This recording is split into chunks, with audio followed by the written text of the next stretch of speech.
بياخد 5000 جنيه. يعني هم زعلانين ليه؟ ما يبقى وانت هاني ابو ريده انت رئيس اتحاد الكوره وانت بورسعيدي لازم تقف. فطلعوا بيان قالوا ايه؟ اكد البيان ان الاتحاد بذل مجهودات كبيره من اجل انهاء ازمه الملاعب قبل استئناف بطوله الدوري، وانه يقف على مسافه واحده من جميع انديه الدوري. ده كلام محترم. معايا الكابتن احمد ناجي مدرب حراس مرمى منتخب مصر. ده كابتن احمد. كابتن خالد، ازي حضرتك؟ اخبارك ايه؟ وربنا معاكم يا رب ان شاء الله. يا رب ان شاء الله، دعوتكم ومساندتكم ان شاء الله.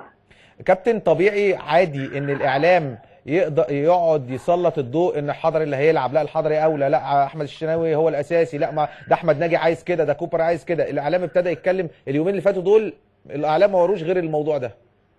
خلينا احنا مركزين في شغلنا ورافعين معنويات كل الحراس وكل اللعيبه. وطبعا ده شغلهم هم حرين فيه، يعني بنحترمهم كلهم. ما عندناش، مش شاغلين نفسنا بالاخبار ولا بالحاجات، شاغلين نفسنا بس في شغلنا كالعاده يعني. طبيعه الجهاز ده معروفه لكل الناس ان هم بيركزوا في شغلهم وبنتمنى من ربنا سبحانه وتعالى انه التوفيق يكون محالفنا باذن الله. لكن مفيش خلاف بين حضرتك او مستر كوبر على مين اللي يحرس مرمى مصر؟ عمري ما كان في خلاف ابدا ابدا في حياتي كلها 28 سنه على لعيب هيلعب ولا لعيب مش هيلعب. المدير الفني صاحب الحق الاصيل في كل التشكيله يعني. طيب لكن قولا واحدا، حضرتك ومستر كوبر عارفين مين اللي هيحرس مرمى مصر خلاص؟ انت كابتن خالد، انت لعيب كوره، كنت لعيب كوره، احنا لسه عندنا 5 ايام. لا انا قصدي بس دايما بيبقى في البال الحارس الاول وبعد كده احنا دايما في المواقف اللي زي دي بندعم كل الناس وبنركز مع كل الناس ان شاء الله باذن الله.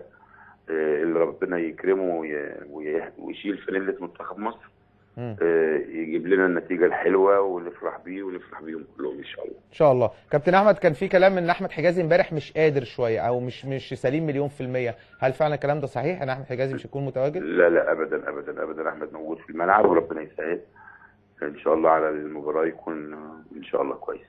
ان شاء الله يا كابتن احمد، ربنا معاكم وربنا يوفقكم وقلبنا معاكم كلنا كمصريين يا رب ان شاء الله.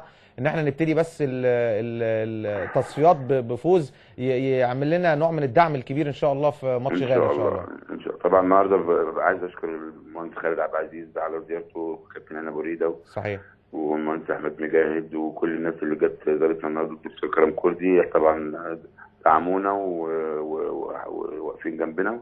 وده طبعا مش غريب عليهم لان هم دول يعني احنا مسؤولين منهم ومسؤولين قدام ان شاء الله الشعب المصري لفرحته الجايه ان شاء الله باذن الله.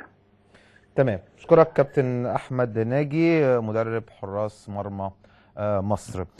هنروح لكابتن ابراهيم حسن وبعد كده نستقبل بعديها الدكتور اسامه